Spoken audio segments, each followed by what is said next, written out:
the evidence side. I like it when people make assertions that I know they've got no evidence to support. So argumentative. Me and Arwin were having a lovely chat. A lovely chat. Was it story time? Okay. I like talking to Arwin about his ideas. What's wrong with that? Nothing's wrong with that.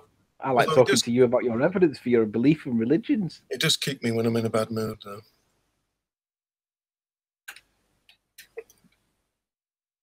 Well, at least he's thought about a model. You guys just say, I don't know what it is. Models are pseudoscience. Everything's I'm all right not knowing what it is.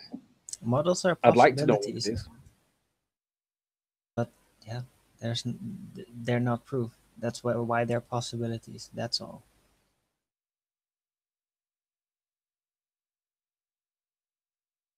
I'd like a model for when this guy from Amazon's going to turn up. What have you ordered from Amazon?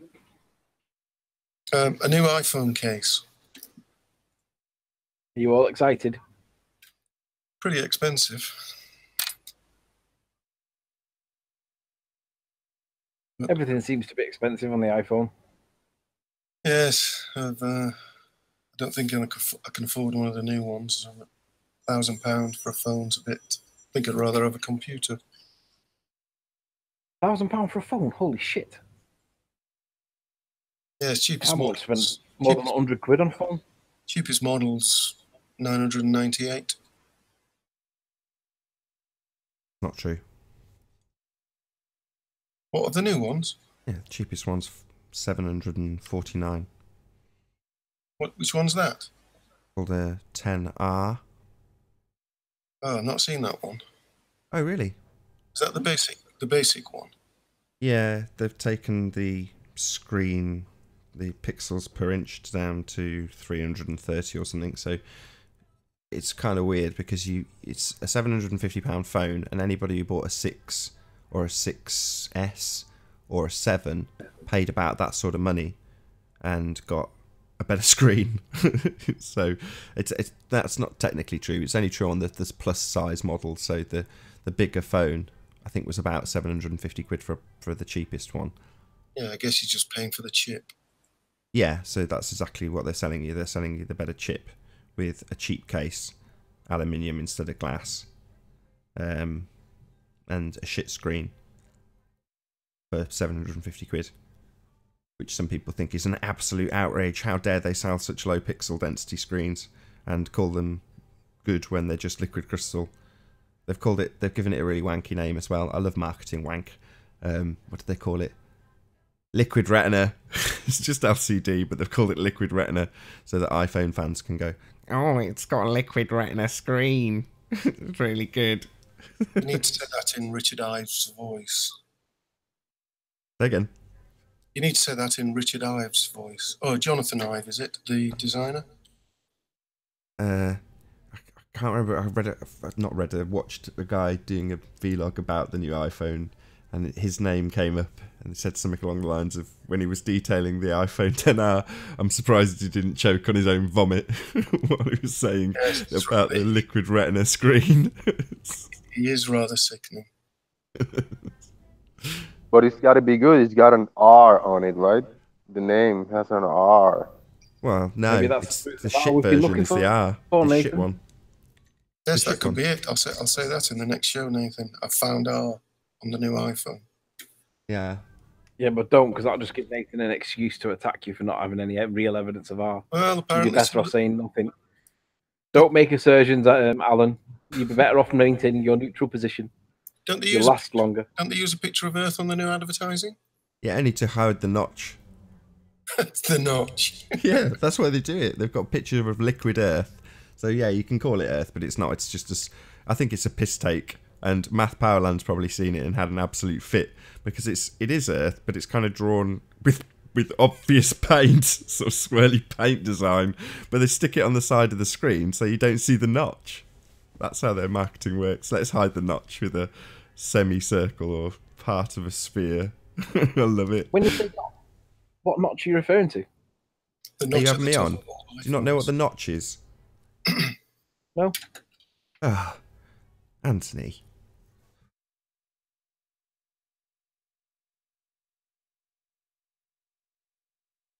Oh, what a day! What a lovely day!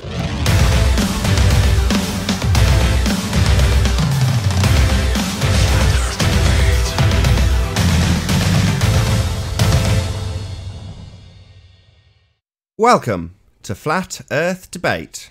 I'm your host, Nathan Oakley, and if you're new to this channel, or you've not done so already, be sure to subscribe and hit the bell notification icon to keep up to date with the Flat Earth Debate. If you'd like to support this channel, there is a super chat that runs alongside each of these shows while they're live, and there's also a PayPal link in the info box below the video once it's rendered. But most importantly, if you would like to join the discussion, simply mute the page you are currently watching, then click the link in the info box below this video to join the panel and express your views on the shape of the Earth. If you do join, please don't swear. If you do, you'll be ejected, and if you are, please don't try to rejoin the stream using sock accounts. You'll be warmly welcome back on the next stream. Please also share this 500th debate. Sharing the show obviously increases the live audience. How many people watching? Hopefully a couple of hundred. But it also increases the chances of a more diverse panel. So please share the show. And one last time, if you're new to the channel or you've not done so already, be sure to subscribe and hit the bell notification icon to keep up to date with the Flat Earth Debate. Now we are joined by Alan B, Sleeping Warrior, Jose, Arwin. Who else we got? Earth Flattener, is it? And Music something. Good to have you all. My apologies for not knowing your full names. Good afternoon. Good afternoon. Congratulations on the show number 500. Let's make it 7,000 more.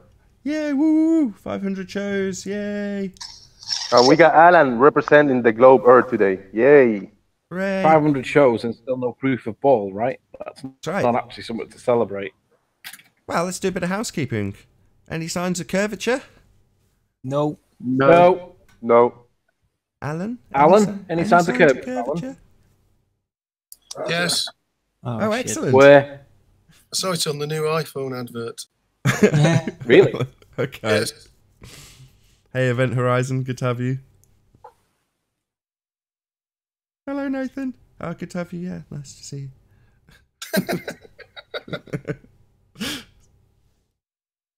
Yeah, I'm not bad at Event Horizon. How are you? Yeah, nice day. So, curvature, other than on the iPhone, it's specifically of the actual Earth-based variety, not models or iPhone screens. Yes, it was beneath the notch, Nathan. Beneath the notch? Hiding the notch? Well, it could be symbolic. That could be the dome. Notch isn't very well favoured. I don't think it'll ever become a symbol of anything other than annoyance with Apple. Right. So can we move on? Is there any actual signs of Earth curvature? No. What about axial rotation of the Earth-based variety? Of course. No. Thingy. No. About gas pressure without a container. Has anybody demonstrated that? Never. No. No. Distance to the sun? We had it on the last show. Did that come to a conclusion? No. Got to pin Alan down as it was Alan talking about it. What about distance to the sun, Alan? 91 to 93. No, not an assertion of your religious belief. Any actual measured distance to the sun? Oh, yes. Ranty measured it. Yeah, we had this last show. I've definitely asked Ranty, he didn't measure it. That's just a lie. Ranty told a lie? No, you telling a lie. Nice try, Alan. Oh, Alan. What about scientific evidence of gravity? Not yet. No. Not yet. Not yet. Any evidence of a self-perpetuating molten iron core at the centre of a presupposed spherical Earth? Nope. No. Shout out to legendary super looming perspective hijacking hyena. It says happy 500th show. Mong patrol through pounding. Thank you very much. What about the presupposition itself? Any evidence of the R value? Earth radius, gentlemen. No. Alan, have you got any evidence of any of these assertions that we ask for? Or do you just believe them? There's plenty of evidence out there, Tommy. There's an internet full of it. Where's No, Tommy? there's no evidence. That's why we're asking for them. Where's Tommy? Save me! Help! Quick! Get Tommy! Links in the info box. He wandered off like a lost child. Like a lost moon. Where does that moon go? In his case. Anyway, stop picking on me. Well, you're the only baller here. You're the only one who believes any of this shit. Do some shout outs. Shout out to Nick. Can't be a baller and pull the victim card, Alan. Come on. Shout out to Ute again. Still angry after all these years. Who, Ute? Yeah. He's very Shout out docile to whenever I interact with Ute. Seems very personable, actually.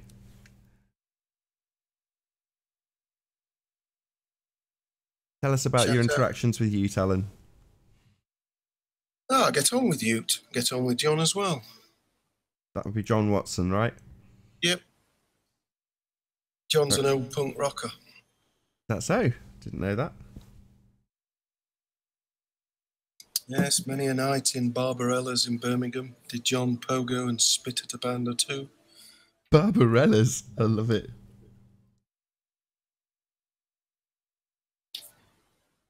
So, anybody got any lovely stories to tell us? Yeah, tell us a just so story about gravity, Alan. No, we got Arwin for that. When we were talking about his map. The Mobius strip could be a possible reason. Oh, Event Sorry, Horizons. say it again? With the Mobius strip, you said it could be a possible reason for some kind of gravitational force. Well, not gravitational. I would never use that word, but edge it to could it, be the north and south. centrifugal force. Centrifugal. On a Mobius strip? Yes. A very large one. It would have to be very large. Or there's spatial warping going on. Spatial? Yeah, it's a load of rubbish. Yeah. Spatial warping is just too surreal. It's like if it would be a short loop north to south and it would actually be rotating like that, then yeah, then it should be perceivably concave in one direction, but it would not be. So then you got spatial warping, and then yeah, you're going to be completely screwed trying to prove the shape of the Earth if that's the case. So if that's the case, there's a chance there's not going to be a way to prove gravity physically if that were the case. Spatial warping sucks theoretically, so let's hope that's not the case. I'm going to look that up right now. No, it's just on the fly. Spatial warping is basically it's like looming, but it's actual. Sounds I have very a similar. request. It's an impossible Anthony. connection. It's very annoying. Anthony, can you unblock Nick? Nick want to join the show. I don't know who he is, but I think he got something to say. Nick? No, Nick's a prick. I won't be unblocking Oh, yeah? Nick. Sorry, Nick. Nick with no L, you're not coming in. The most Nick. logical Mobius It's a strip prick. would be if the Earth beyond the north and south would be, let's say, 20 to 100 times bigger than our known Earth continents, and then interconnected north and south, and then it would be large enough to slowly turn and give a seemingly stable, constant gravity, at least close to the ground. And then, yeah, what happens really high up, technically at the center of the rotation point, where you would be on the crossroads with all of the lands. You might not even be able to see it at that height, whatever it may be. It's going to be very high up. Would you not have a problem with warping? Hmm? Would you, But there won't be a problem with warping because of the scale. Because the scale would be so large that even though it would be technically very slightly concave north to south, it would be so slightly, yeah, you would never be able to physically measure it because it's just too slightly. But if it's a lot smaller, then yeah, it should definitely be physically there. So if everything would be flat as it is, and still interconnected. That way, then there's spatial warping going on, or you have to like accept some other presupposition. But it's going to be very confusing to deal with that. Or just not accept spatial warping at all. Sorry? Spatial warping at all. Let's hope not. Probably not. It falls into the category of like black holes, you know. Yeah, Black hole is like a pinnacle of gravity. It's extreme. That's the why it was bending of invented. space-time. What you're calling warping is the bending of space-time in Einsteinian. No, not time, just space. Sure. Spatial warping. Okay, but it's very close to Einsteinian gravity. It tends, it does become a lot more conceptual because of it. I know, it's just, hey, I'm a theorist, you know. I know, Sure, it's... But your theories tend to parallel. So you've got a rectangular with no corners looping system that's very close to the globe, and now you've got this warping, not of time but of space, that's very close to Einsteinian gravity. So it sounds like you need a time machine. You just need to strangle Einstein, and just we'll have Arwin instead of Einstein, and we'll all be here debunking Arwin rather than Einstein. Are you a shill? That would be hilarious, but nah. Are you a shill? I wouldn't go along with their globe shit. Nathan does raise a very valid point. It does sound a lot like a globe, what you're describing. No, it's not. No, it still includes looping east to west. It's still an inherent part of it. It's like an extra dimension to it. So that would include a cause of gravity in my regular standard looping model. That's just rectangular. There is no cause of gravity. It's still unknown.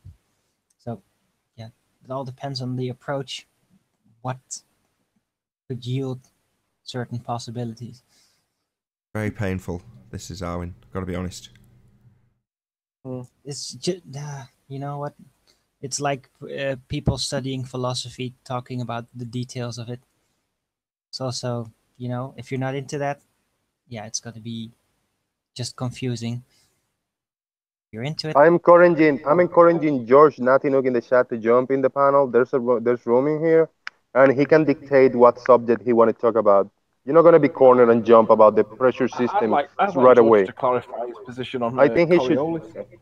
I don't know. I mean, I think I invite him, and he can say, I want to talk about whatever, the distance to the sun or radius or whatever, about the housekeeping questions. Something else, yeah.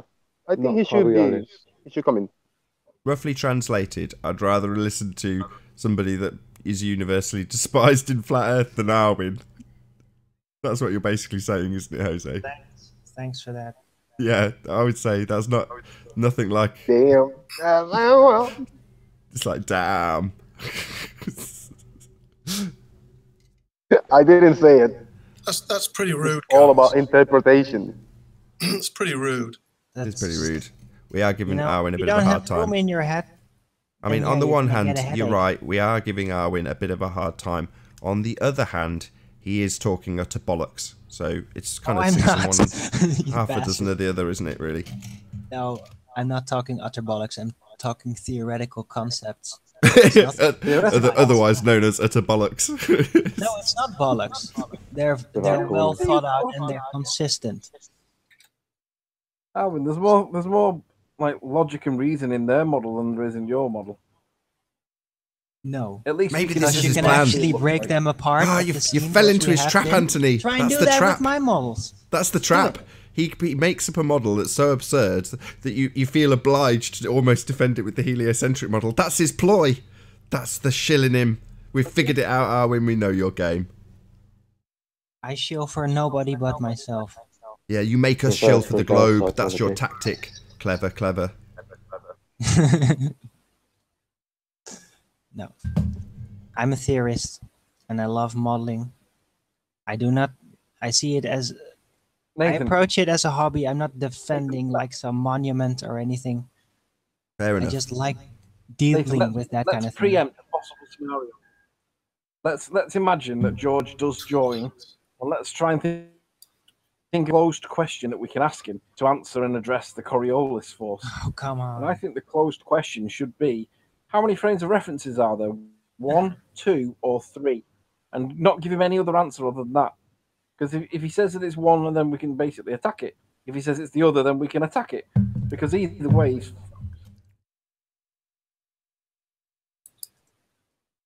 Right. I got an update of my picture. Hope you like the update. Beautiful, beautiful. Now the bullet path is actually influenced visually. What am I looking at, Harwin? A globe Earth with gravity and atmosphere. In the first picture to the left, the atmosphere is rotating with the Earth. The picture to the right, it's not. It's stationary. And the Earth rotates underneath it.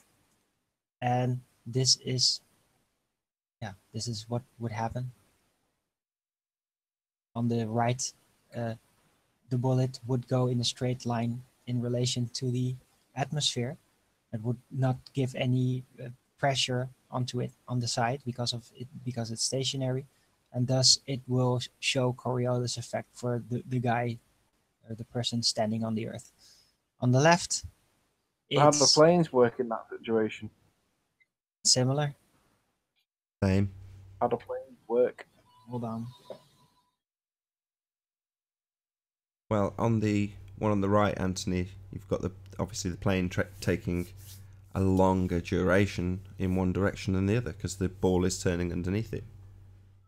Out to legendary super looming perspective hijacking hyena. Welcome to the Dunning-Kruger zone with Darwin. He means you, Owen. Nothing wrong with this representation. It's a little bit difficult to follow because where you've got no Coriolis effect, I know what you're saying. You've got the curved trajectory because it's travelling with the travelling reference frame. In other words, it stays in the same reference frame. But that is slightly confusing because it looks like it's taking a curved path in the left one. But I know where you're going with it and what you're saying. It makes sense if explained. But it does kind of look a bit arse about face in some respects. The best example is going to be that little GIF that they've got on Wikipedia, if you ask me, because it's actually moving. So you're trying to draw something that's actually in motion, which isn't. It's not easy to depict that without it becoming confusing. This is why we need George to come in and explain it clearly for us so we all understand it and nobody feels as though he's obfuscated the point deliberately to make it confusing. Don't need George to explain it. He doesn't understand it. I'm trying to, because he contradicts himself and he tries to make it sound like he knows what he's talking about. And really, we can all see that he's a blithering idiot and Nathan's got him caught in a contradiction. Is to, well, concede. It's great entertainment. Come on, George. He says he's going to take a cold shower. What he says in chat. Back in 20 minutes. Need to take a cold shower. Getting them all excited. Yeah, Nathan, I'm sorry. I'm trying, but you're not paying me enough to keep baiting people from this chat. You know? Hit that super chat so Nathan can pay me better. Come on, guys. Is that a subtle hint? The check's in the post. To keep saying. Yeah, they say, is Nathan telling you to bait people in the chat? No, he's actually not paying me enough to do that. I asked for a pay rise, but he said I wasn't worth it. Well, you know, Ranty got the pay rise. You didn't. What do you want? Ranty, what are you talking about? Say again? I've been here longer than Ranty. What are you talking about? It's not about time served. Hello, Event Horizon. Can you hear us? Is it about Horizons Blurred? If it's about Horizons Blurred, Randy'd win. Where is Ranty? Since Ranty got the pay rise, Anthony's been very, what's the word? Volatile about some of Ranty's work. Criticising this and that. Nitpicking, you might say. Me? Yeah, you. No, I'm just saying that he needs a tripod. Does need a tripod. He needs a tripod and to read the manual. To be fair, he's got to learn to walk before he can run because he's just got the camera and he's still trying to figure out how to get it into 4K. So the last lot of images that he showed were in 1080, which is fine. You know, they're bigger because he's got more zoom. But for me, the main benefit is the pixel density going up by a factor of 4. You know, that means you can zoom in and see more detail when you're zooming in on stuff, which is predominant in what he does. But when he was filming it at like 100 frames per second, and it was chewing at the memory really quickly. And I said to him, you know, you're not filming race cars. You don't need 100 frames per second. You're filming static things, you know, as low as possible. If they had 10 FPS, you'd use that. But, you know, 25, I think, is as low as it goes. So, but it's just teething problems, isn't it, with any new piece of equipment? You've got to figure out how best to use it. Yeah, it's called RTFM Ranty. Read the flipping manual. Shout out to Power Tortoise. I think it is in the chat. He's been watching Vsauce videos. He say, "Why don't we get all pulled to the center of the disc?"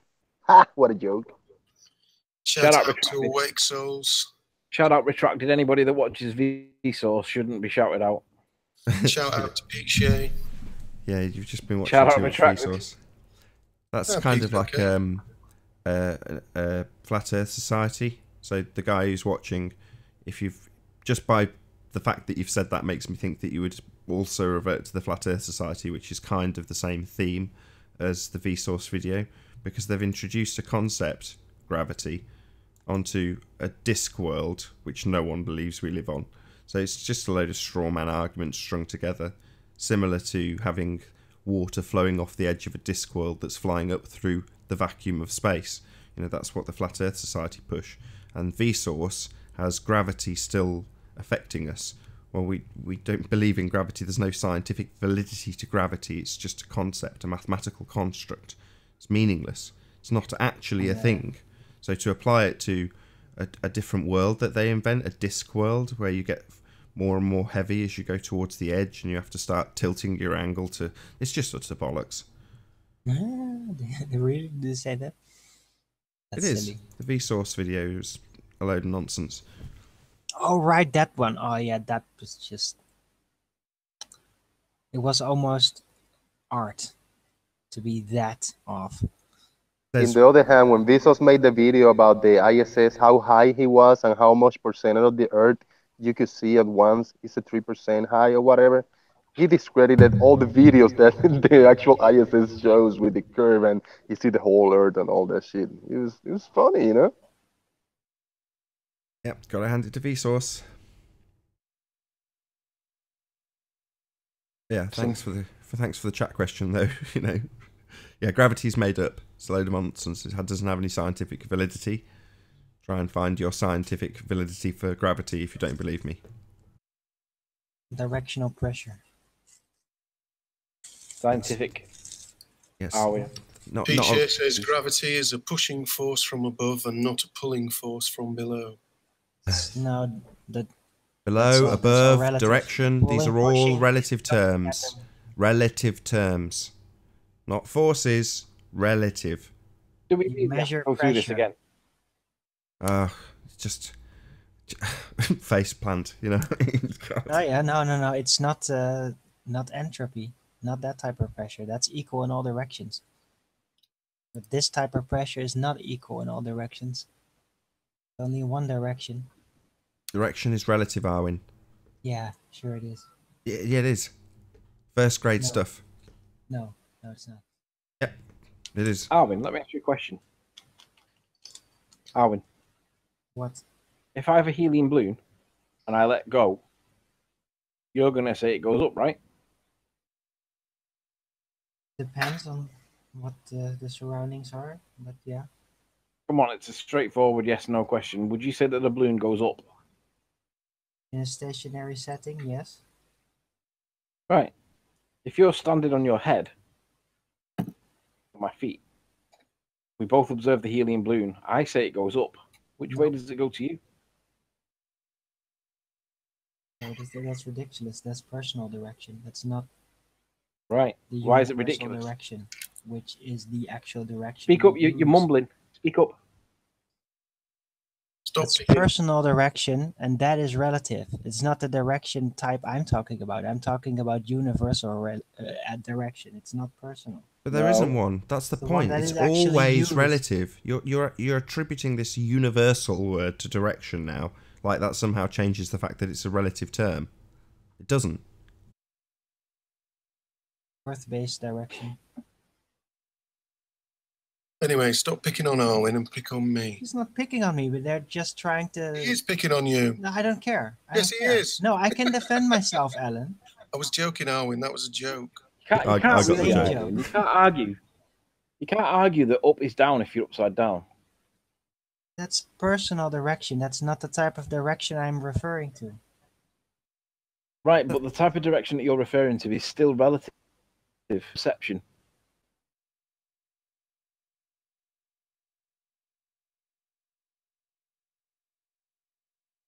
That was a lot of things. Alan. Caller. There's a lot of things that are relative. Fair enough, Arwen. I think we'll leave it at that. Almost everything. Hello, Jose. How are you? I'm doing excellent. Hey, you got some nice cameras because you told us, you know a lot about, magnification and all that shit. Have you done any long distance observations or landscapes, or you just do stars and celestial bodies? Hey, Unorthodox.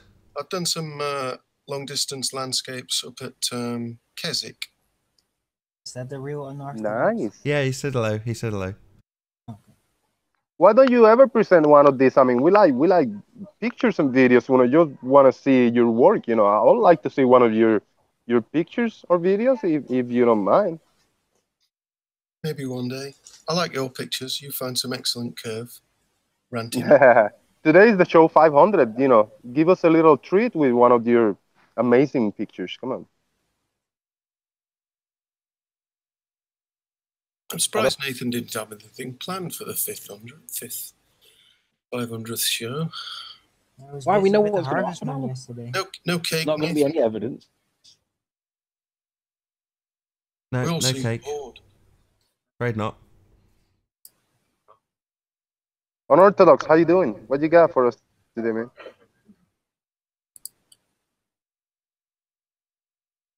Might be AFK. We'll come back to him. I'm sure he'll pipe up when he comes back to his computer. Hey, Jose, how does it feel for everybody to be saying that you're Soundly's best friend? Right? I know. I wish I could say the same, but I never met the guy. I just talked to him in private message once, tried to collaborate with him, but it didn't happen. So that's it. That's about it. I will communicate with him again in the near future because try to meet with him and do some observations side by side. Him with his camera, me with mine, to see if we can make something happen. So yeah, it will happen. But as for right now, I haven't met the guy. I haven't met anybody on the internet yet. It's probably a good thing. Me neither. You've never met anybody from the internet, Ollie? No. Really?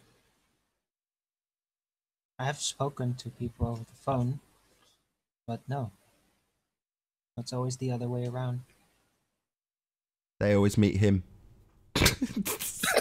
No, I meet people in person, and then they turn out to be on some kind of platform that I'm also on. And then I use it to communicate with them. That's always how it goes. Never actually had like, hi, who are you? No, wait, I did actually do that, like once. Yeah, that's true. Tinder, right? No. Grinder? No, just a social website. Hey, Physics Warrior, good to have you. Greetings. Ahoy, hoy. Wubba wubba. Oh dear.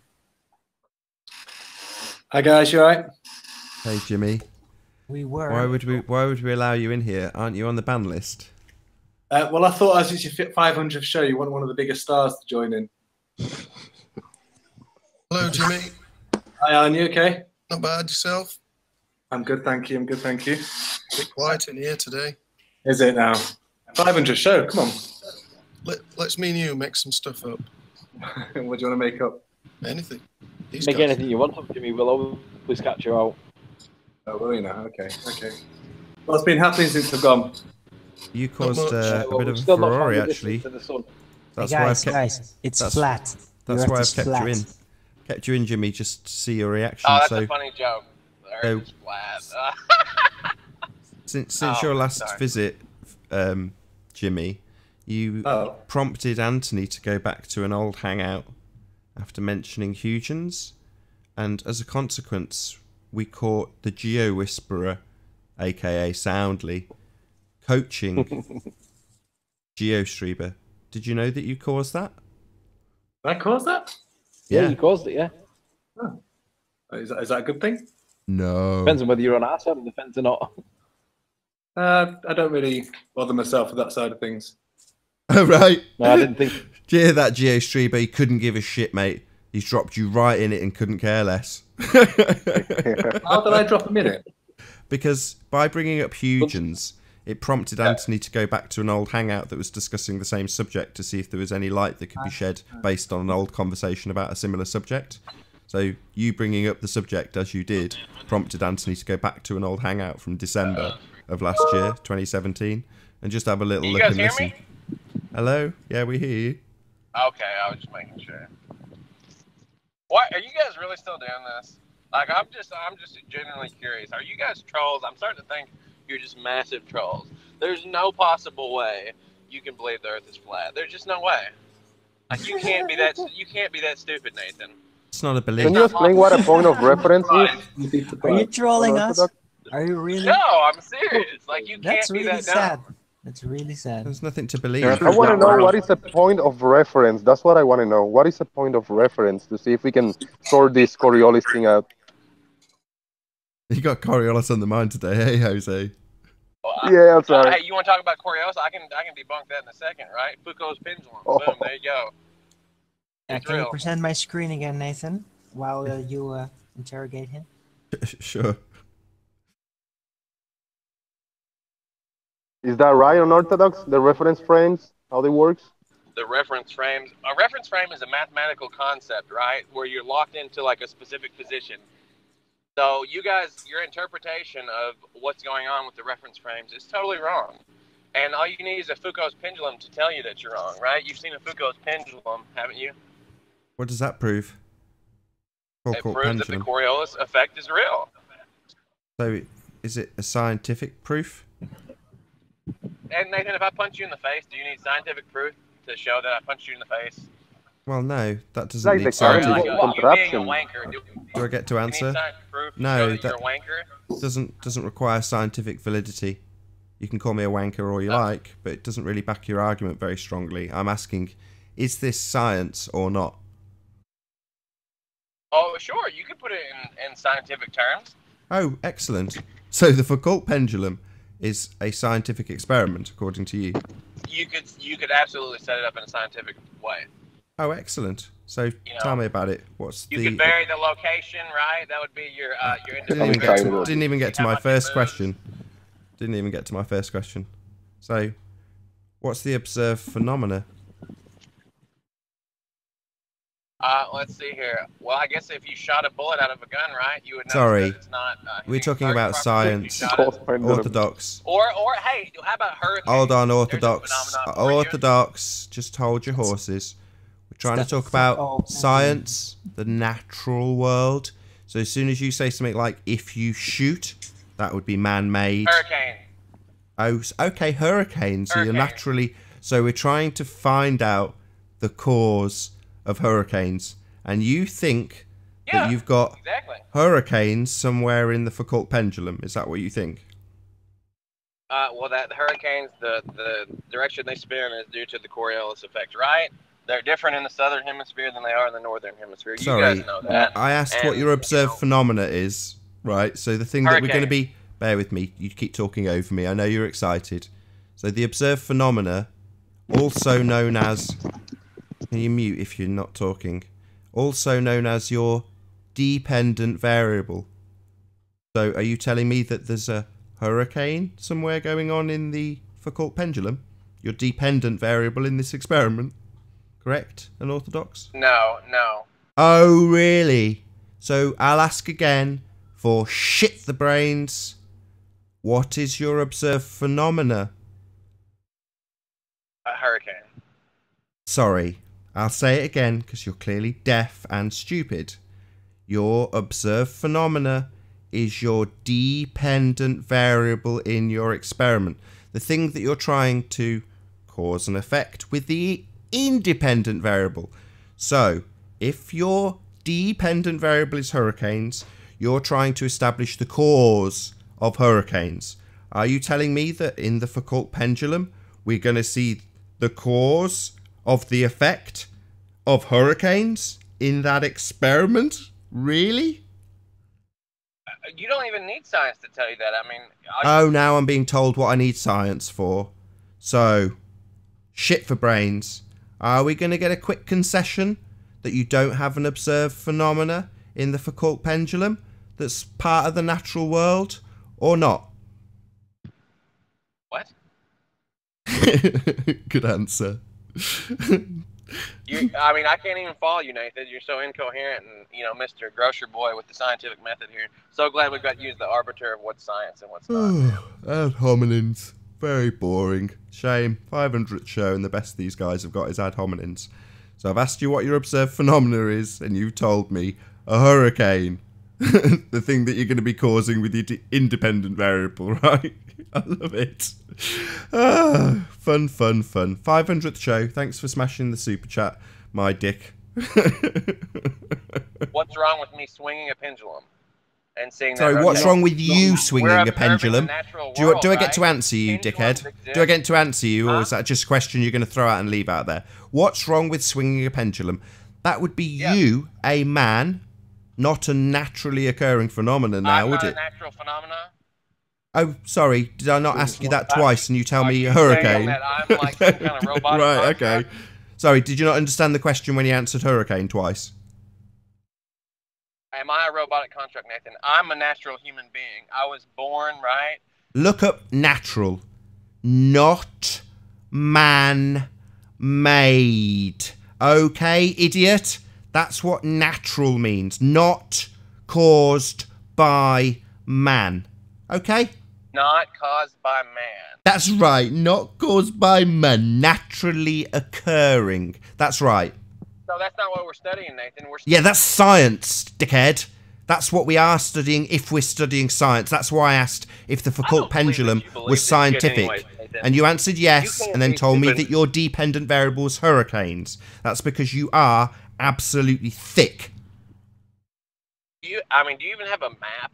Do you have anything for flat Sorry, Earth? this is a straw man. Do you have a map? Straw man. Straw man. Woo woo woo woo woo woo. Straw man alert. Woo woo. Hello. Alarm bells. Straw man alert. Hello. Straw man. Back to the Foucault pendulum. So we're going to get a quick concession that your pseudoscience of swinging. Oh, you're going to talk all over me, Rumpus. So are we going to get a quick concession that it's not a scientific experiment or not? No.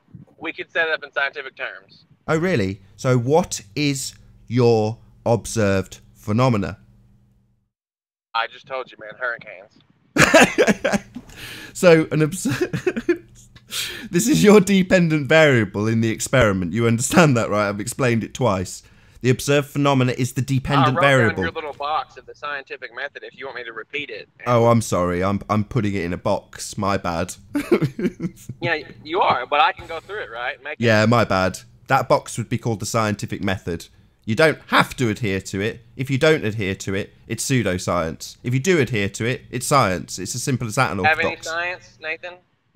You have no science. You don't know what pseudo. You don't know the difference between. I'm not presenting anything. You have no science. Excuse me, I'm not presenting anything. You're presenting a Foucault pendulum and then telling me that hurricanes are the dependent variable. No. Yeah, that's what you're doing. I say, what's this experiment you have? Is it scientific? Oh, yes, absolutely. Oh, excellent. What's the observed phenomena, also known as dependent variable in the experiment? And you tell me hurricanes. Now, correct me if I'm wrong, I've never seen a Foucault pendulum with any hurricanes going on, but maybe I'm wrong. You tell me this is your assertion. Oh, it's happened. It's happened. You don't. It's happened. Oh my god. Yeah, I often go into a mall, see a Foucault pendulum, and then see the effect of hurricanes. Often happens. Exactly, man. Yeah, exactly. We all see it all the time. The dependent variable that you claim, hurricanes, they're caused by Foucault pendulums. They're caused by Foucault pendulums, yeah. No, the Coriolis effect, Nathan. I know you can't understand it, you know. Oh, right. It's the Coriolis effect, your independent variable, is it? You can't see France from England. Another straw man. So, you've been smashed. Yeah, don't have a dependent variable and observed phenomena. You've got a contraption that you've set up called the Foucault pendulum that man will swing, probably with a motor at the top. Unorthodox. Let me just correct you there. You can actually see France from England. I suggest you check out a channel called The Ham. You'll see that he has observed France from England with the P900. Do what now? France from England? That's what you just said. You said you cannot see France from England, but that's not true. You can. Oh, you can't? What, from like a super tall building, right? If you're like 10 feet off the ground, can you see France? No, mate. From the coast. How come you stood can't on the see beach. America? Can you see Spain? Because it's too far away, you moron. What's the longest photography record? Right? Isn't it like 227 miles or whether you something? mean longest scene. Do what? Yes. You mean what's the longest photography record? Giving up on the Coriolis effect. So just want to quickly, Anthony. Sorry, right? I'll let you continue in a moment. So you've given up on the Coriolis effect then, as it was laughable. No, you've given up on it, Nathan. No, I didn't give up. I ripped it in, you asshole, based on your non-science experiment. You ripped yourself a new asshole, like your boyfriend does.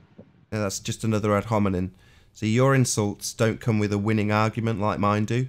So when I ask you for an observed phenomena and you give the laughable answer of hurricanes when you're talking about Foucault pendulums, that's me ripping it a new asshole. And what you've got is a laugh to respond with and then claiming I'm a homosexual. Yeah, that kind of ad hominem doesn't work. Whereas when I call you thick based on the fact that you've told me that hurricanes are your dependent variable, yeah, that's true. You are thick. Like 100 miles away. There's skyscrapers there. I can't see the skyscrapers. Right? That's lovely. How lovely. Let's see here. That's nice. There's plenty of cities within my vicinity that I should be able to see if the Earth is flat. I can't see a single one of them. And if I think the Earth is a sphere, I should be able to see the Earth as a sphere, shouldn't I? Based on that logic. So why can't I see the Earth Why can't I see the Earth as a sphere then? You can. You just need to make an effort to do that. All these Tell me how. who make the balloons that go Tell up, me how I can see. No. Balloon won't get me to see. No. That's a lie. A balloon won't let me see the Earth as a sphere. Yes, it will. I've seen. Yes, it will. Saying it in a really high-pitched voice won't change the fact that you will not get to see enough of Earth's surface to see the claimed sphere that you say it is. So no, balloons won't achieve that. I assert again, like you have asserted, that you cannot see the Earth as a sphere. You have not seen the Earth as a sphere, and no one on this panel or in the audience has seen the Earth as a sphere.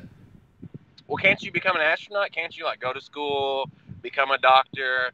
You could do that. You could become an astronaut. Well, maybe not you, Nathan, but some people with intelligence, they could go to school, they could become, engineers, doctors, whatever, and they could possibly become an astronaut, and they could go up to the International Space Station, and they could see the Earth from space. It just requires a lot of effort, Nathan. They could they? So they could build a time machine and travel back in time and go to a second dimension. They could, if they had enough intelligence, they could do that. I can just assert nonsense as well. I can assert nonsense too, because you're saying we can go to an area that's debunked in our housekeeping every single day, unorthodox.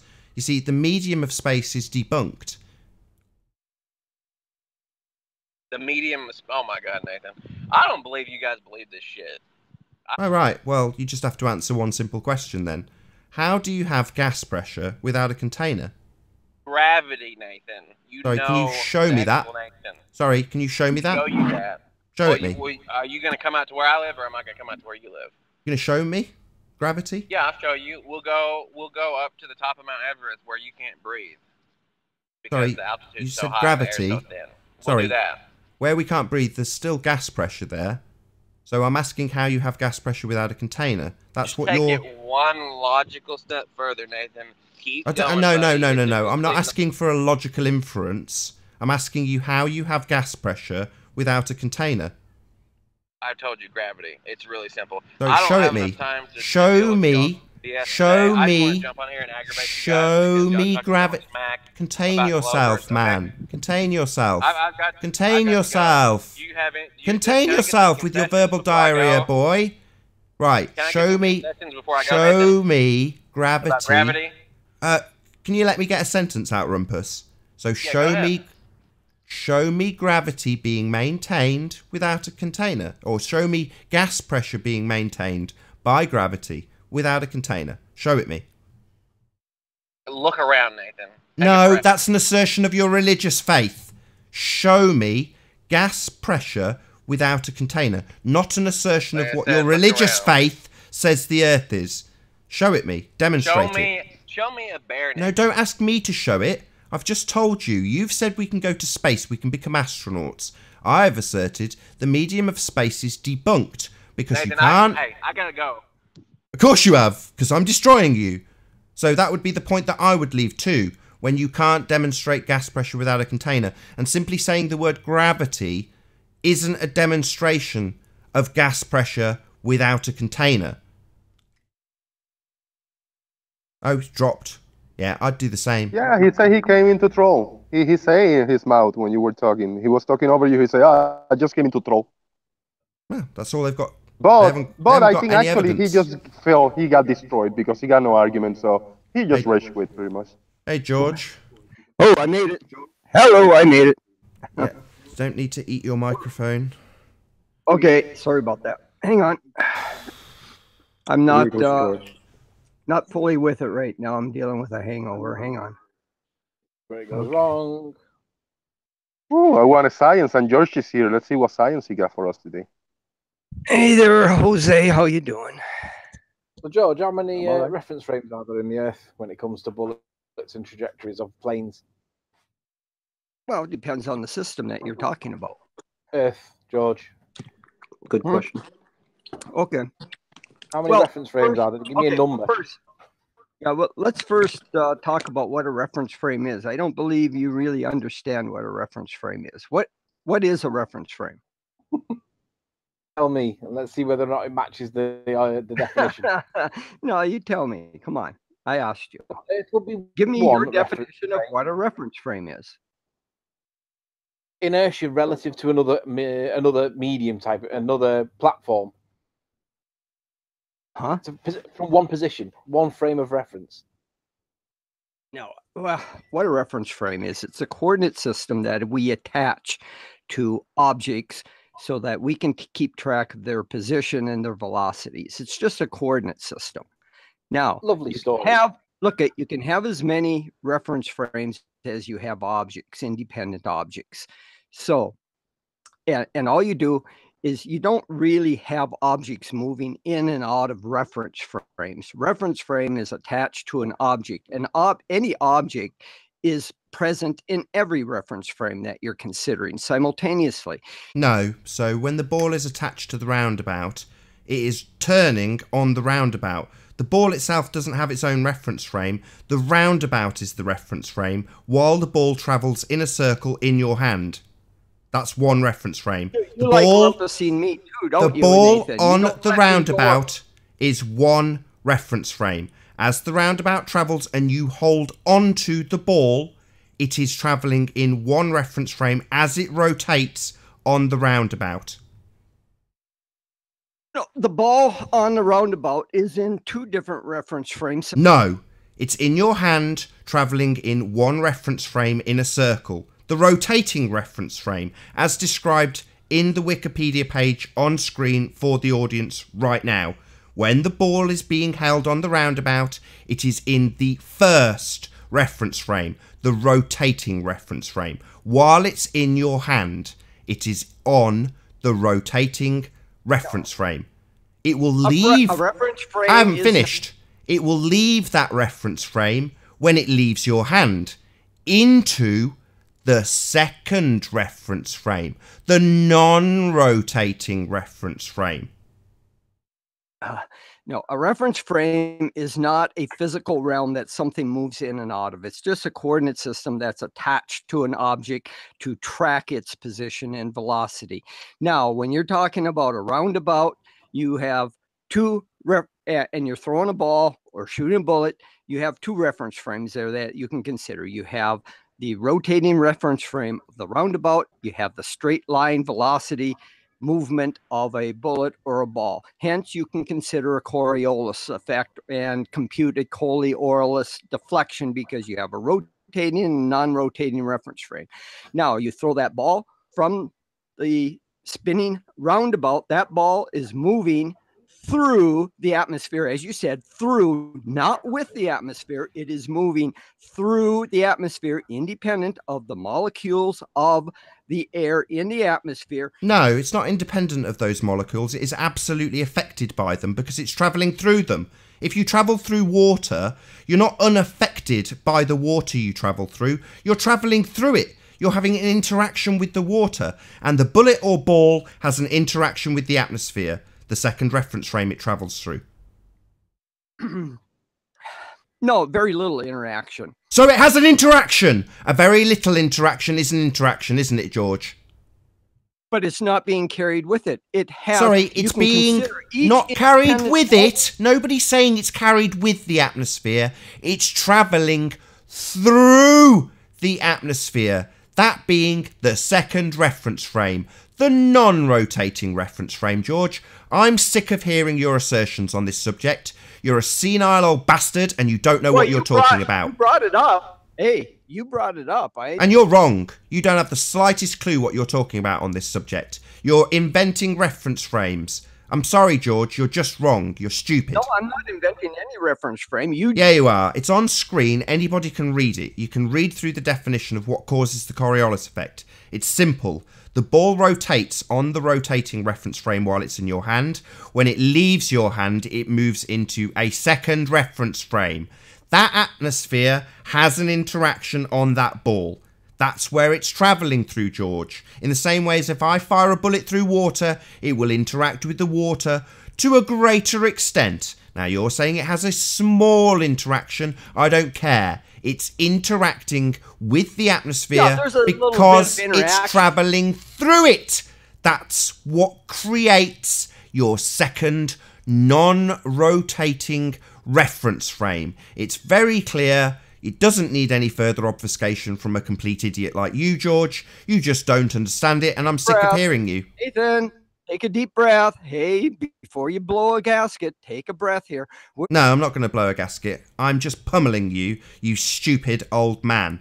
You don't know what you're talking about. You are not in authority here. We have explained the Coriolis till we're blue in the face to you. You're just stupid. Actually, I am an authority on this compared to any of you guys on the panel. Well, you can claim that all you like, while you invent reference frames that aren't there, while you claim that the ball that travels off the rotating reference frame into the non-rotating reference frame is somehow different when you scale it up to the Earth, because somehow this example on screen, when you scale it up to Earth, has the atmosphere travelling along with it. That's because you're a stupid old bastard. Hey, Nathan, okay, hold it. Let's go to this wiki page. Scroll down to where it's talking application to the Earth. Nah, you do it. Yeah, nah, you don't want to see it, do you? Well, I've got it on screen in this GIF. Scroll down on that. No, scroll down to where it says application to the Earth. No, it's okay. I can see what the Coriolis effect is. It describes it here. No, you don't see the Coriolis effect. See, you don't want to reveal what they're saying on the wiki page about how you apply Coriolis to the Earth. So you bring it up then, George. Go down to where it says apply to the Earth. You bring it up, George. Case where the Coriolis effect is observed George. is the rotating Earth. You bring it up then. It says that on that page. So you bring it up. Bring it up then. Look at it. Bring it up. Explanation. You bring it up. As the Earth turns. You bring it up, George. George, you're just rumpusing the hangout. Either you bring it up as your citation, or it won't get referenced. Are you deaf or just stupid? You're going to rumpus continually until you can actually bring up a citation to take us through. On the page, Nathan. You bring it up, George. Are you deaf? To the Earth. Are you deaf? Scroll down. You bring it up. Applied to the Earth. I'll stick your screen on. You bring it up. You take us through it, George. Your screen's now sharing. Okay. Hold on. Okay, just a minute. I gotta bring up Google. I must say, classic 500 show. Oh my God. You know how to screen share? There's no computers in 1918. Yeah, just a minute. I'm trying to bring up a page. I'm hitting screen share here.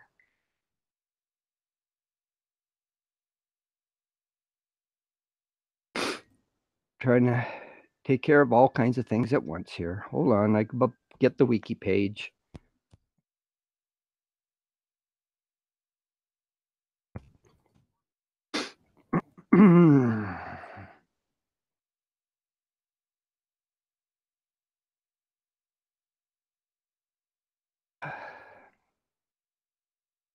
Things are lagging on my system. Jesus, how long is this going to take? Hey, blame the computer. Don't blame me. All right, here we go. You got it? Yeah. See the thing on the right? The GIF that describes the two different reference frames? Yeah, now let's go down here. Well, what about the GIF? Well, do you want to address the GIF? Because that's talking about the Coriolis effect. Well, we're also talking about the Coriolis effect on the Earth. That's what you want to talk about. On the Earth? What, the presupposed spherical Earth? So does this also provide proof of radius?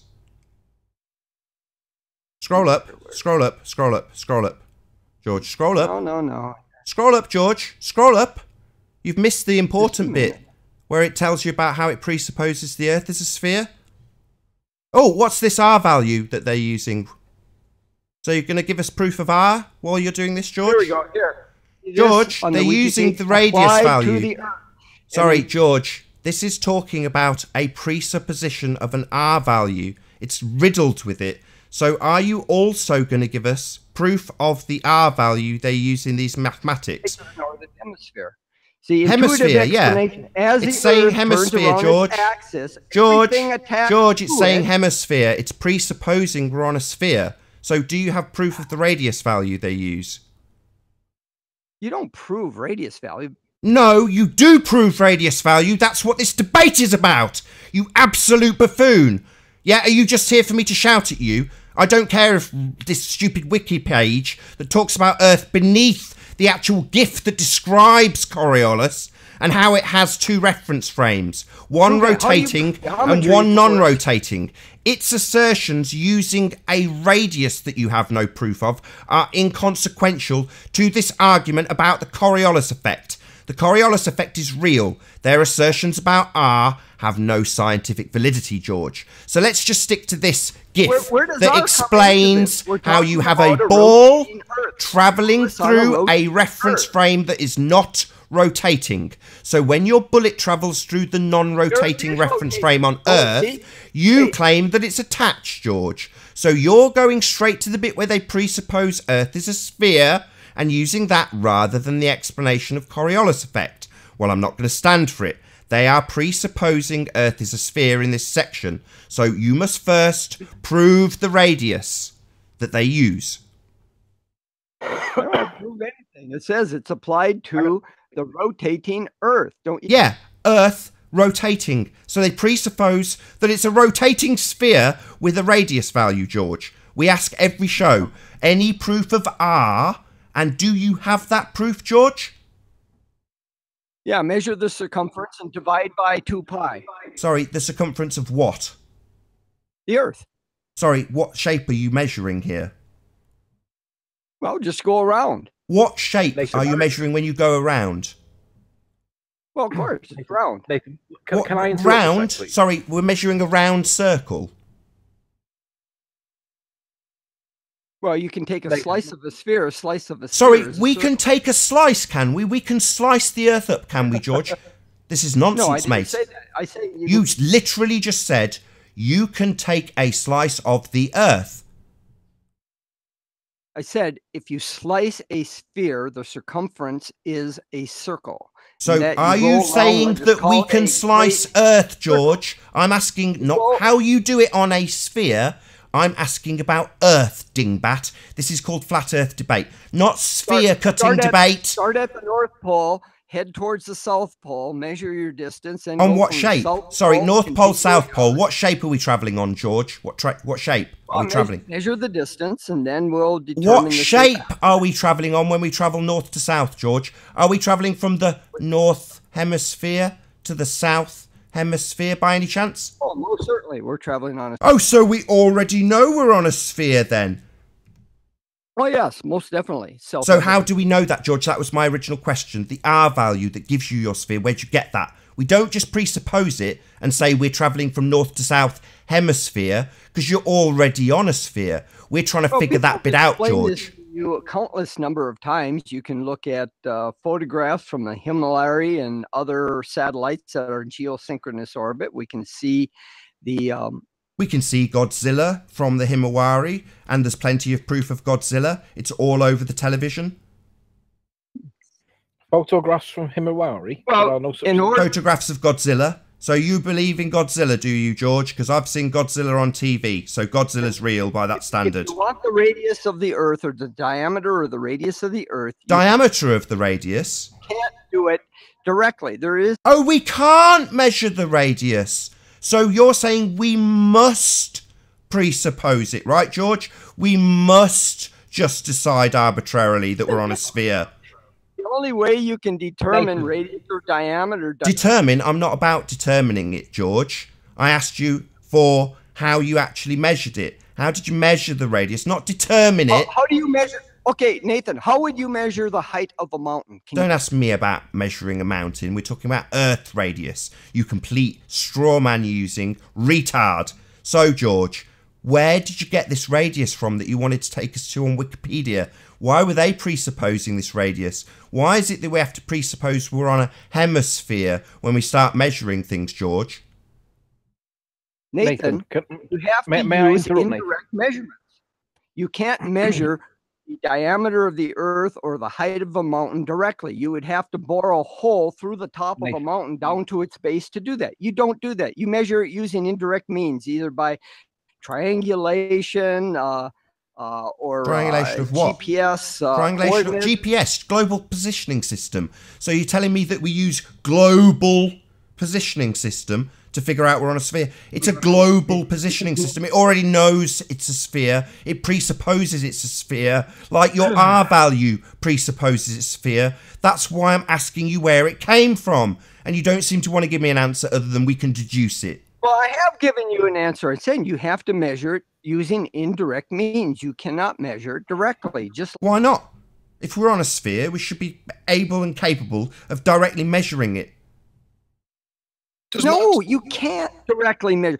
Why not? If you say we're on a sphere, we should be able to measure the bloody thing. It's 2018. We shouldn't have to presuppose it, George. That's utter nonsense. Just a religious assertion made by zealots like you. No, it's not. Nathan, take a soccer Nathan, I've ball. got a couple of questions for George. Measure its diameter. Nathan, let me ask George a couple of questions, please. Yeah, no worries. No, you shut cannot. up, George. Anthony's got some questions for you. Shut up. Ruining that soccer Yeah, ball. shut up, George. Anthony's got some questions. George, just some closed questions that require closed answers. Does the atmosphere spin with the Earth, yes or no?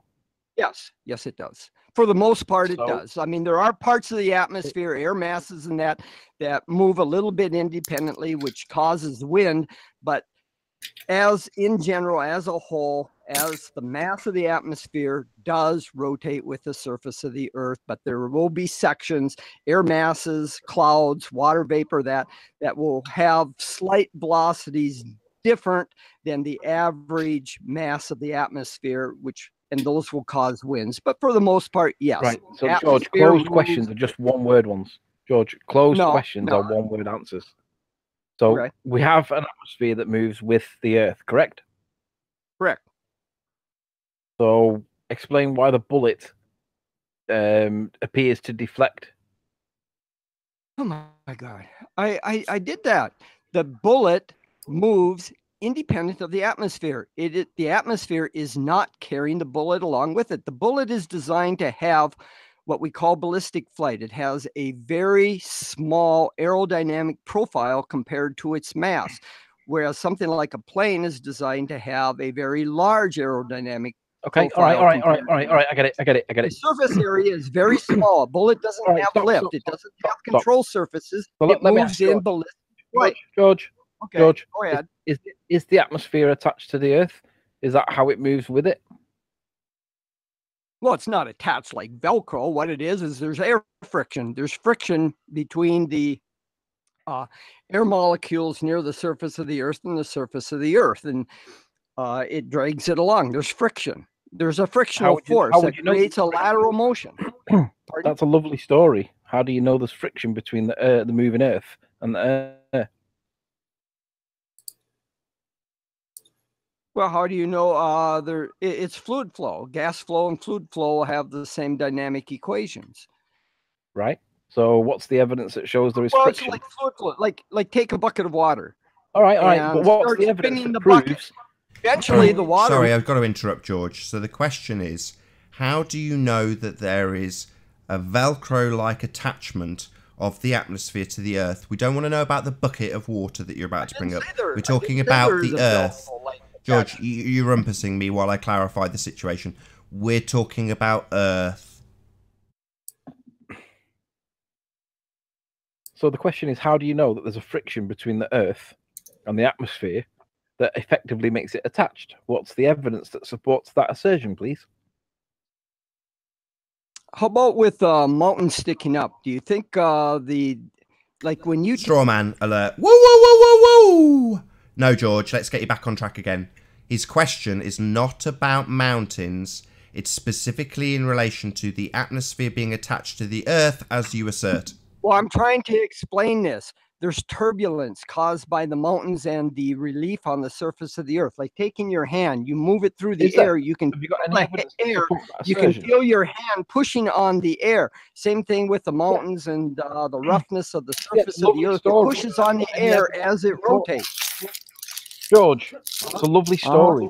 Yeah, we're not really looking for an assertion of your religious belief again, George. He's actually asking for evidence that the Earth has the atmosphere being carried along with the Earth. That's what he's looking for, George. I'm trying to explain this to you, and you're not listening. Put your listening ears on, guys. If you move your hand through the air, you feel the air, your hand pushing on the air. You can create a wind with your hand. Same thing with the topographical relief on the surface of the Earth. You have the roughness of the Earth. It's pushing the air along with it. Yeah, that's just an assertion. So, yes, your assertion is the Earth turns and the atmosphere is carried along. We understand your religious belief about it. Don't just reassert your religious belief. Give us evidence that actually occurs. I just did. No, you didn't. You gave us your religious faith. You told us what you believe happens. You believe the Earth is turning.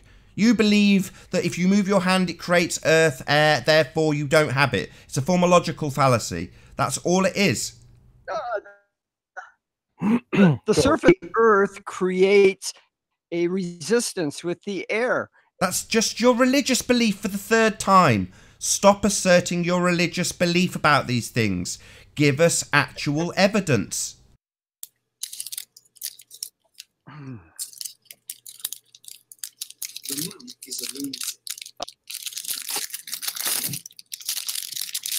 You say that the Earth is flat due to the fact that you view it and see it. You say it's self-evident. You accept that. I'm saying it's self-evident that the atmosphere rotates with the surface of the Earth because... It's not self-evident. It would have to be rotating. Yeah? Not self-evident that it's rotating, but we see no effects of the rotation. That's a formal logical fallacy, affirming the consequent, George. George, do you have any evidence that the atmosphere rotates with the Earth, yes or no? Yeah, I can jump up in the air and the atmosphere... Land back in exactly the same place. ...carries me along. George, if you haven't... Right, you need to present some evidence. I don't feel a wind. I don't feel a 1,000-mile-an-hour wind down at the equator when I'm standing on the surface of the Earth. Yes, that's evidence. Correct. So that's evidence we're not spinning, George. No, it's also evidence that the Earth and the atmosphere spin together. Oh, really? So we feel no effect, and not feeling an effect is actually evidence that we're spinning, according to you, you complete bonehead. No, or George. Evidence to determine, to separate, to parse it out, which one it is. You could say that the... Which one what is? You're saying we feel no effect, and now we're trying to figure out which of the non-effects we feel. This is nonsense. No, it is not nonsense. It could. So we're trying to figure out a non-effect that we don't feel. You're saying we don't feel the atmosphere because it's carried along with the Earth. Now let's figure out why we don't feel that effect. Well, I went through that last time. You can drop a ball Oh, right. off a You tower. clarified this and double speak determine really well that the last time, Earth is did you, George? spinning You and clarified not- your double speak and last not time. stationary. It's You double need more speak. evidence than just standing on the surface of the Earth and determining whether or not the atmosphere is spinning because you may or may not feel a wind that you would if the Earth was spinning underneath the atmosphere. You ought to be feeling a wind of the atmosphere of several hundred miles an hour, and at the equator 1,035 miles an hour if the Earth was indeed spinning underneath the atmosphere. How many times are you going to use a formal logical fallacy to prove your nonsense? If P then Q, Q therefore P. Is that your mantra? Just non-stop formal logical fallacies about your religious belief? This is outrageous, George. Have you got anything else other than logical fallacy to present? That's not a logical fallacy. You're not listening. Again, if you stand on the surface of the Earth to determine whether or not the atmosphere is moving with the Earth or the Earth is stationary, and you have two hypotheses here. One this isn't is science. Don't give me your nonsense about hypotheses when it's a formal logical fallacy. Yeah? If I stand on the Earth and the Earth is turning, the atmosphere must be attached to the Earth. The atmosphere is attached to the Earth because I stand on the Earth and don't feel the atmosphere turning. That's a formal logical fallacy known as affirming the consequent. It is a logical fallacy. Don't insult me by... Don't even dare insult me by telling me that you can give me a hypothesis for this logical fallacy. You unbelievable idiot. How dare you? This is nothing short of logical fallacy, George. No, it isn't. You're not listening again. No, I understood it completely. You formulated the logical fallacy for us. Yeah? If P, then Q. Q, therefore P. No. No, I'm not going to take your hand wave dismissal. Massive shout out to 787GENX for the super chat. Yeah, your hand wave dismissal won't work here, George. I'm not waving my hands. I'm saying... Saying you're not listening. You're not listening. If I give you the formal logical fallacy again and tell you that I've got a hypothesis for this shit, suddenly we might believe you. Hey, Riley, no. Why don't we move on to your next question, Riley? We're not getting anywhere here. So yeah, you're getting demolished. You don't have any proof of Earth spin. He's asked you about 3 times to give you evidence, to give us evidence that the Earth actually has the atmosphere, that the Earth has the atmosphere carried along with it. You can look at the... right, George, so if you drop a ball from a tower... George, listen. If you drop a ball from a tower, that's a lovely story. Have you got any evidence of a ball being dropped from a tower proving that we are spinning? Yes or no? Yes. Yeah, I do. Actually, there are some experiments. There are some documented tests that have been done. Okay. Can we see some pull evidence? them right up right now. Well, I can get it Well, for why you, not? but You're I making won't. research that these things exist. Why would you do that if you haven't got it? Well, I have it, but not at my disposal. I wasn't planning on. So having go to away, submit. find the evidence, and then come back when you have it. Nah, bullshit. I just call bullshit. He's claiming he's got an experiment, but he's not got anything to present. Well, if you claim you've got an experiment, present it. All right, hang on. Just a minute. It's in my webs. It's on my video comment section. Just take. Am I still presenting or not for you? Not yet. No. What do you need to present? Well, he says he wants the evidence. I'll go and find it for him. Yeah, go and find it. And let us know when you get it. Screen share here. Hang on. Sorry, you said you had an experiment, George. I'll show you where I'm finding it. Sorry, you said you had an experiment. Did you not? I said there's documented experiments. So what are those experiments? Hold on. Well, let me go and grab it here. Hang on. I'm going to get it for you. Just give him time, Nathan. Don't rush you. Real quick, Nathan, just want to say happy 500. Thank you. So, what's going on, guys? Not a lot. Nope. Pound says more assertions, more religious views. No evidence. Pound says we won't get a formulated scientific hypothesis out of this next thing we get presented by George. Pound's too much, Nathan. I'll do you a penny. Yeah. Yeah, but this won't be science, guarantee. Yep. I'll be gobsmacked if he presents anything, to be honest. That's a real Jimmy on the panel. Yeah, I left him on to give his answer about how he felt about dropping GeoStreamer and the Geo Whisperer right in it. He didn't care. Hi guys. What's up, Jimmy? You learned how to read properly yet, Jimmy? Again? Another chocolate? Have you learned how to read properly yet, Jimmy? He's surplus to requirements now, so I kicked him out. Oh, okay. Bye, Jimmy. Let us know how you get on with your comprehension. Reading. Basic reading skills. Must have been so happy you let him back on again. Hilarious.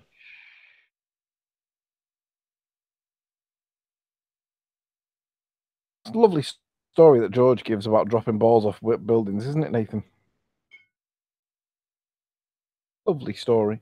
What's going on here, George? You just look like you're looking through YouTube comments. I'm trying to find Riley what he's looking for. Hang on. Unfortunately, I can't organize my writings in Google. They don't allow me to put things in alphabetical order. Can you give us a hint of these many experiments? A hint about one of them, maybe. Just hang on, before he talks about that, just ask him, does he know about the Hitchens razor expression? Oh, I may have heard of it. Oh, here we go. You may have heard of it? Yeah, I'm not real familiar with it. Okay, here we go. Here's some links for you. That which is asserted without evidence can be dismissed without evidence. Giovanni Battista Guglielmini. There's one. Here's one on chapter page 421 of this particular book that describes that particular experiment, and then here's another one. I can pass you these. Yes, please. Any. Talk us through this one, George. You pick one. Huh? Any you like. You pick one. Okay, hang on here. Let's try this one here.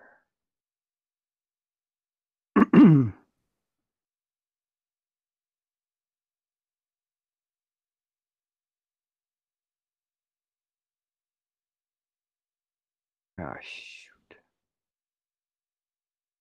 That's enough. What's going on there? All right, here we go. Here we go. St. Peter and the rotation of the Earth, the problem of fall around 1800. Sorry, it automatically in the title presupposes we're on a rotating Earth then, George. Can you just read the title again, George? Just a minute. Or it's just the title. There. The investigation of difficult things. Let's see, that was page 421. And this thing's just jumping.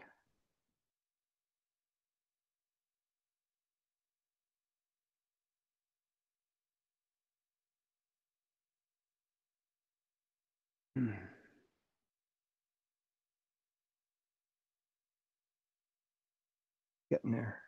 Here we go.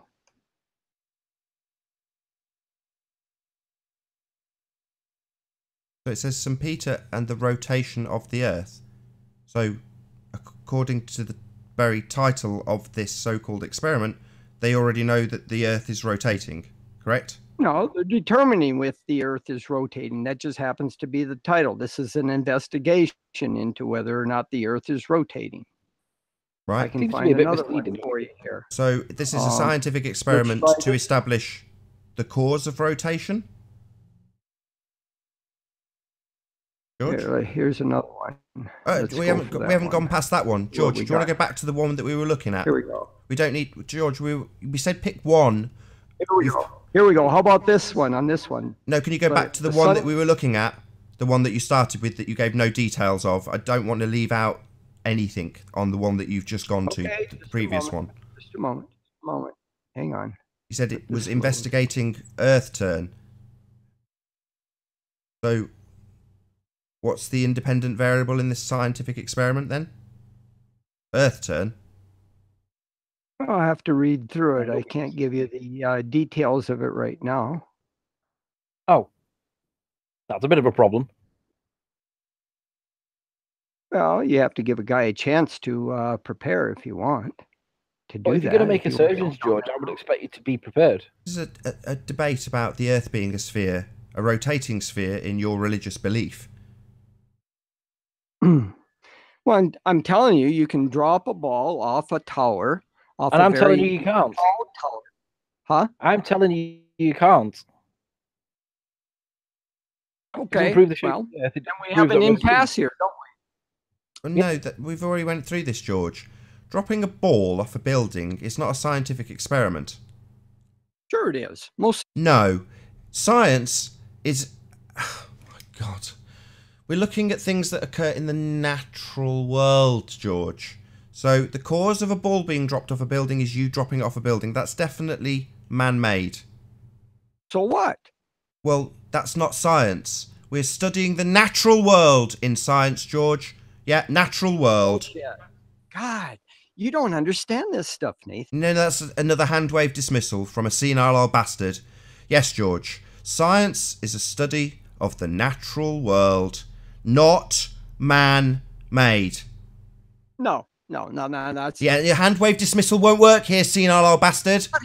No, that's not hand-waving. This is what we do in science all the time. We design experiments to test hypotheses. No, it isn't, George. No, we don't design experiments. That's not what we do. We observe phenomena. That's what we do. Then we try and establish what the cause of that phenomena is, and we then hypothesize what could be the cause.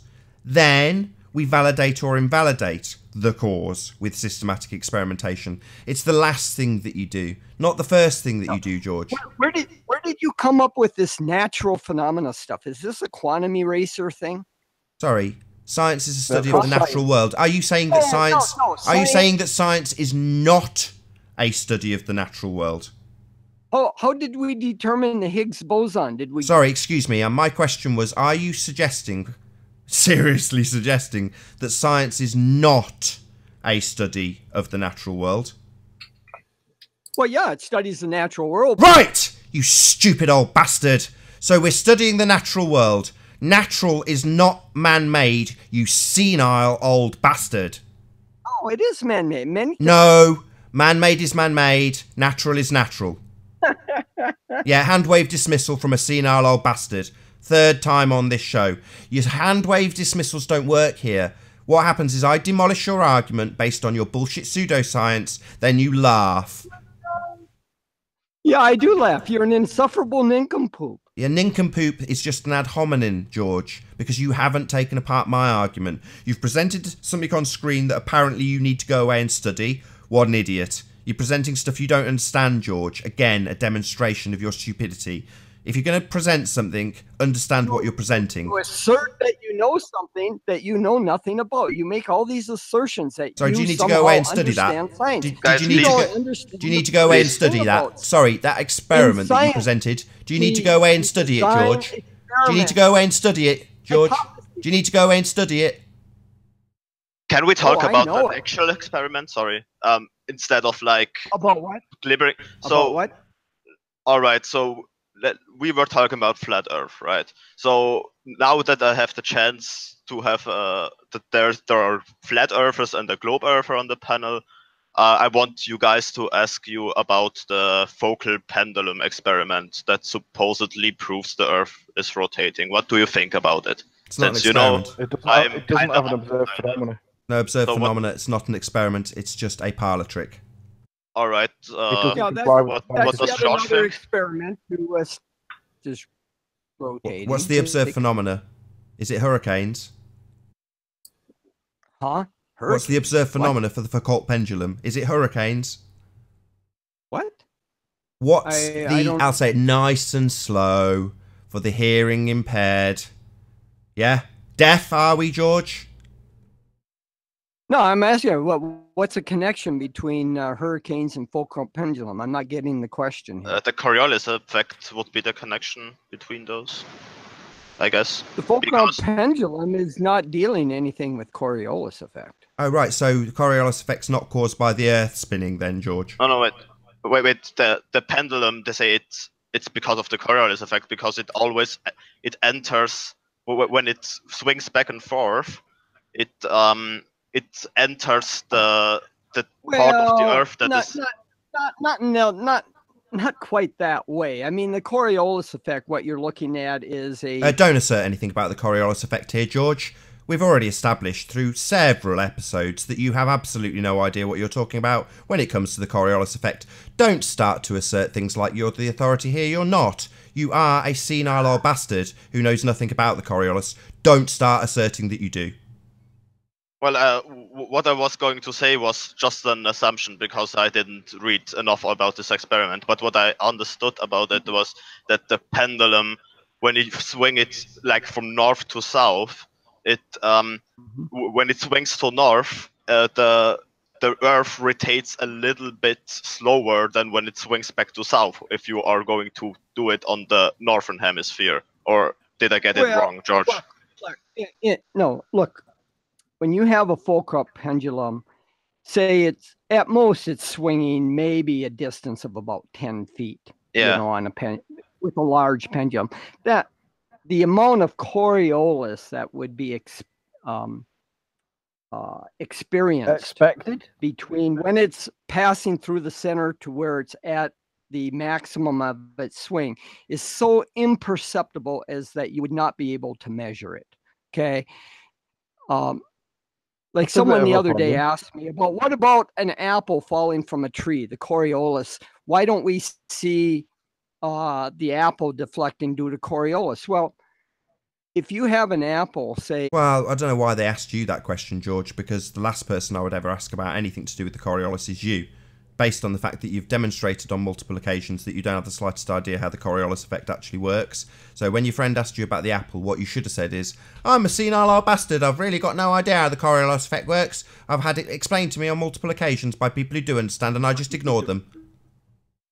Oh my God. Yeah, I didn't understand shit, I'm sorry, so, yeah. No problem, I can just tell you. It's not an experiment. They call it an experiment, but it's definitely not an experiment. It's a parlour trick. Who am I speaking with here? So they... Who is this? Nobody, George. Nobody cares what you have to say because you're a senile old bastard who doesn't know what he's talking about and gets things wrong continually. So you... Who am I speaking with here? You're not. Besides Nathan. Who are you? You're not, George.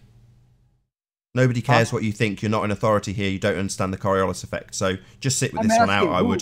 Just sit this one out. Just listen, George. George, just listen. Just listen. Just listen to the adults talk.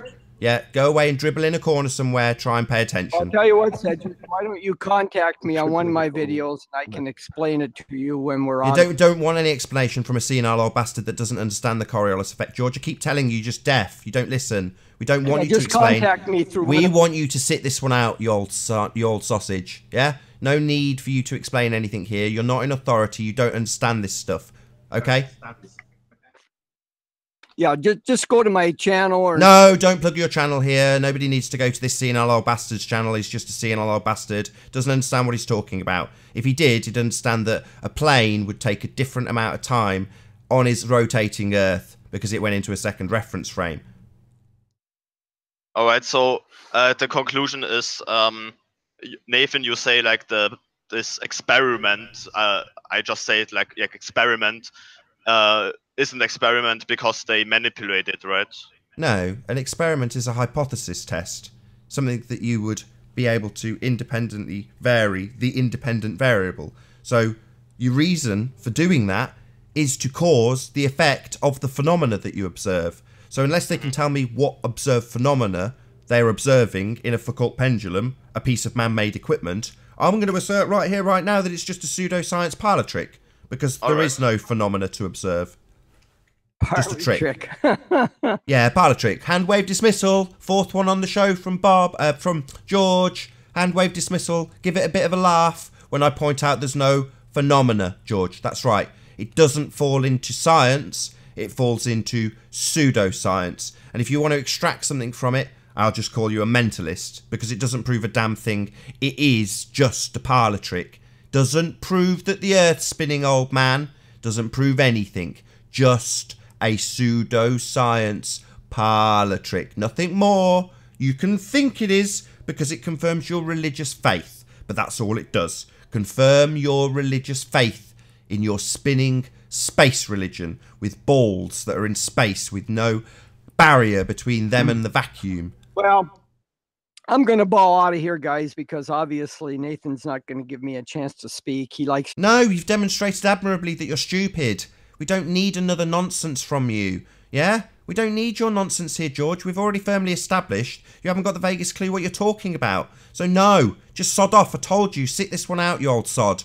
We don't need you here to tell us how Coriolis doesn't work, to tell us that the Earth has a rotating atmosphere because we see no effects, and then not prove the Earth spins. Go to an experiment that you haven't read yet, like a Dumbo. Hey, you don't Nathan, need any of that have a crap good here. day. Go away and read your experiment that you haven't read yet, and then come back and tell us how the Earth spins, because obviously that's proof of it, right, George?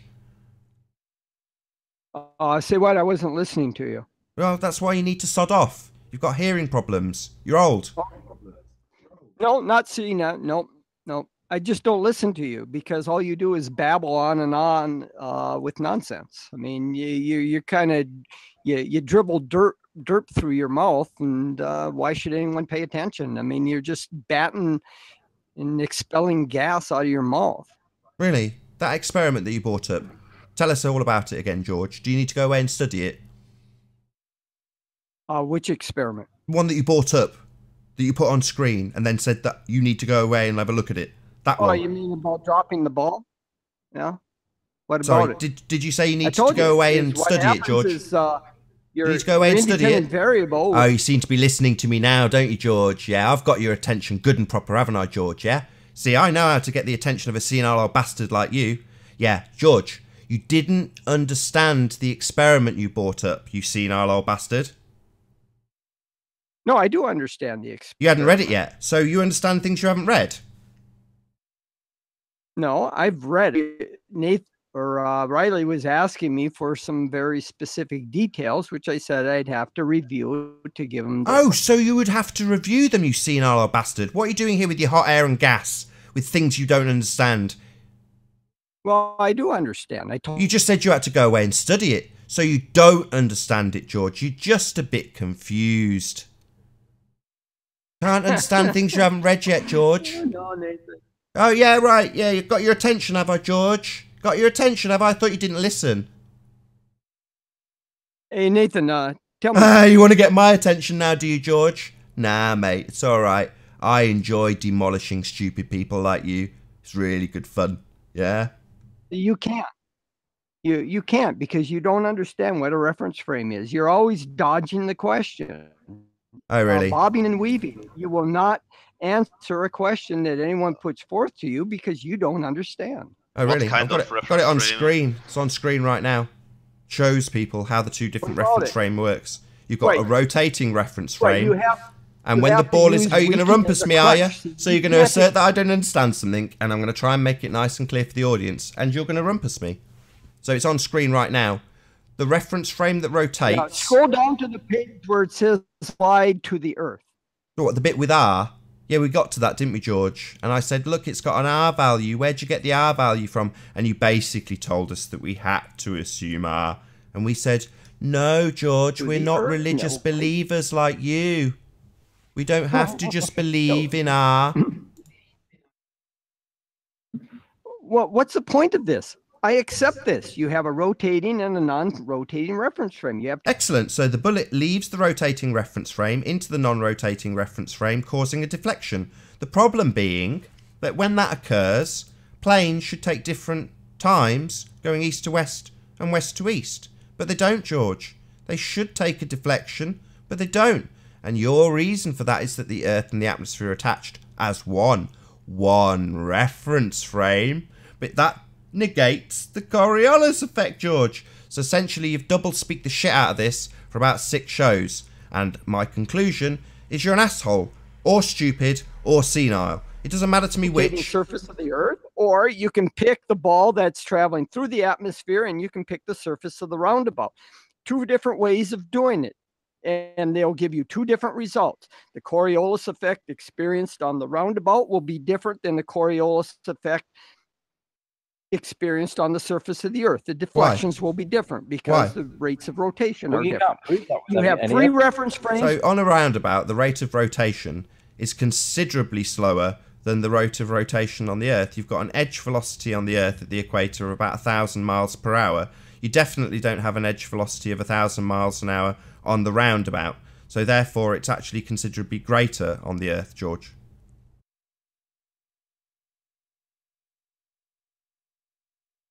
No, not necessarily. No, it is. Not necessarily. I absolutely assure you. Let's just get it absolutely clear for this batshit crazy senile old bastard. The edge velocity of a roundabout is definitely slower than the edge velocity of Earth, George. In your bullshit world of spheres, that is. We're not moving. We're not turning. But George thinks we're turning with an edge velocity of 1,000 miles an hour, and he thinks that's a downscale from a roundabout. Right, George? No, this is where you're going wrong. No, I'm not going wrong. I understand that the edge velocity of a roundabout, contrary to what you have just said, is actually considerably slower than the edge velocity of your bullshit religious sphere Earth. Rotational velocity of the ball or the bullet. It's the No, not the edge velocity of the thing that's travelling through the reference frame. I'm talking about the edge velocity of the rotating reference frame, George. Again, another sign of your senility. Here we are, the senile old bastard, talking about the bullet when we're talking about the rotating reference frame. The edge velocity of the roundabout is slower than the edge velocity of Earth, George. Not the bullet. Don't double speak us, old man. It doesn't matter. It doesn't matter. It doesn't matter that the Earth's travelling considerably faster. No, yeah, it does matter, George. Yeah, that would have a greater effect if you were to see a Coriolis deflection. Can have a faster rotational velocity than the Earth. It obviously does, but the edge... Sorry, did you just say the roundabout has a faster edge velocity than the Earth? Than the radius of the Earth. Sorry, did you say the roundabout's got a faster edge velocity? Edge velocity or the tangential velocity does not figure into the calculations of determining the deflection of the apparent deflection due to Coriolis effect. You look at rotational velocity, not edge velocity. So it's rotating, George. The rotational velocity is what's important. If that roundabout is spinning much faster than the Earth, the apparent deflection is much greater than what it's the other way around, George. The edge velocity of a roundabout is considerably slower. It might be making more revolutions per minute, but the actual speed that it's travelling at is considerably faster on your bullshit sphere Earth that you have a religious belief about and no evidence to support. It's far, far faster. A roundabout might be travelling at 15 or 20 miles an hour at the outside, but the Earth, according to you, on your bullshit sphere world that you believe you live on, is travelling 1,000 miles an hour. That's like a lot faster. Yeah. Yeah. So, you'd see a greater effect then, because it's travelling at a much greater rate. But no, you think it's travelling at a slower rate because it's a slower RPM. Understand anything about the physics of Coriolis. And wave dismissal from George, you don't understand. Yeah, I do understand, George. We've already established this. You're not an authority here, old man. You really are thick, Nate. See, when I call you thick, it comes with a devastating argument attached. When you call me thick, it doesn't come with any argument attached. Just a load of doublespeak about reference frames and edge velocities. Lots of nonsense about Earth and its atmosphere being travelling along with it. Nonsense, George. That's all we get from you. Where do you get this edge velocity stuff? Is this a quantum eraser thing? What? Edge velocity is everything that destroys your argument, John. Are you scared of John? Is that what this is? Every time you're demolished, you think it's John's argument. No, George. Things that rotate have got an edge velocity. It's just a fact of life. Yeah, so what? So what? Every time it comes to an absolute devastating point in George's argument, his answer is, so what? So what if it destroys my argument? Who cares that it's travelling much faster on a sphere Earth than on a roundabout that they use as an example for Coriolis effect? Who cares? Obviously, if I say it's RPM, well then that's much slower. So therefore, no effect, right? You won't notice it. Earth's got the atmosphere travelling along with it. Of course, man. Everyone accepts this. One reference frame that George thinks we live on. Okay, George. It's no worries, mate. You're not an authority here. We all get it. And with that, I'm going to say first and foremost a huge, massive, enormous thank you to all of the live audience for tuning in to this 500th debate. Thank you very much indeed. And a massive thank you to all of the debating panel for making this debate possible. If you hated the show, then you know exactly what to do as ever. But if you liked it, maybe consider sharing it with a friend or subscribing if you've not done so already. I've been Nathan Oakley, and I'll see you all in the next video. Oh, what a day! What a lovely day!